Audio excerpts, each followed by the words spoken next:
Hello guys, আসসালামু আলাইকুম। এখানে বহুতপুর কাজ চলতে আছে, বোর্ডের কাজ। এই যে আলমারি, এটা হচ্ছে আমার বড় ভাই তালা লাগাইতে আছে। বোর্ড এমন কাজের দিন যাবে না, এমন বোর্ডের দিন এটা ভালো লাগে।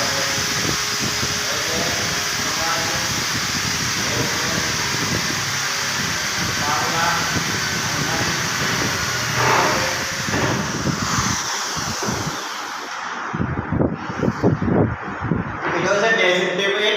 উপরে জায়গা খালি নেই, দেখেন এই যে উপরে একবার 7 পর্যন্ত। এটা হচ্ছে ড্রেসিং টেবিল, এক লোক বানানো হয়েছে। এটা হচ্ছে ড্রয়িং রুমের একটা আলমারি। এটা মাঝখানটা টিভি রাখবো, আর এনে আমরা সাজানো কোনো কিছু রাখবো। এই যে গ্লাস লাগাইতে আছে। এই যে আমার দাদা এবারও কাজ করে, এবারটা সিনেন বালা করে সৌদি আরব ছিল। এবারটা হয়েছে গ্লাসের কাজ করতে আছে, গ্লাস লাগাইতে আছে সব কিছু। এটা হচ্ছে কিচেন রুম। এটা হচ্ছে মাঝখানে গ্লাস, পুরা গ্লাসের পাল্লা। এই যে গ্লাসের পাল্লা দেখেন, ঠিক আছে?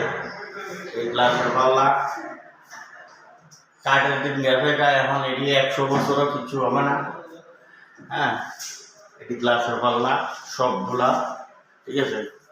আর নিচে আপনার এই যে 2.5 ফুটের ভিতরে নিচে টেবিলের নিচে পাল্লা হয়েছে, এই যে পাল্লা। হ্যাঁ, আর উপরের অংশ এই যে দেখেন, উপরও পাল্লা হয়েছে কিচেন রুমও, ঠিক আছে? এই যে দেখেন, এটা হচ্ছে আর একটা বেডরুম, একটা আলমারি।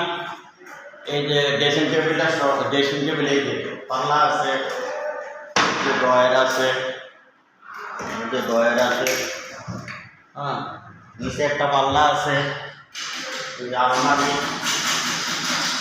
উপরের অংশ হয়ে গেছে, নিচে ডাইরেক্ট পাল্লা দেওয়া হয়েছে, ঠিক আছে? এই যে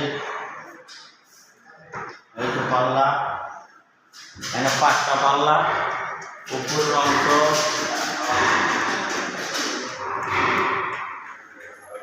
এখানে একটা ছোট্ট একটা জায়গা আছে।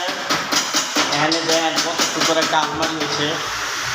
এই যে নিচের অংশটা 2.5 ফুট, 3টা পাল্লা, মাঝখানে গ্লাস পাল্লা 3টা। এই যে উপরে দেন 7 পর্যন্ত, 7-এর অংশটাও 3টা পাল্লা হয়েছে। বাড়ি এটা, ঠিক আছে? সবাই তো সিমেন্ট দেখছেন নি, মফিজ ভাই। এই যে নিচতলার ভিতরে এগুলো একটা বেডরুম,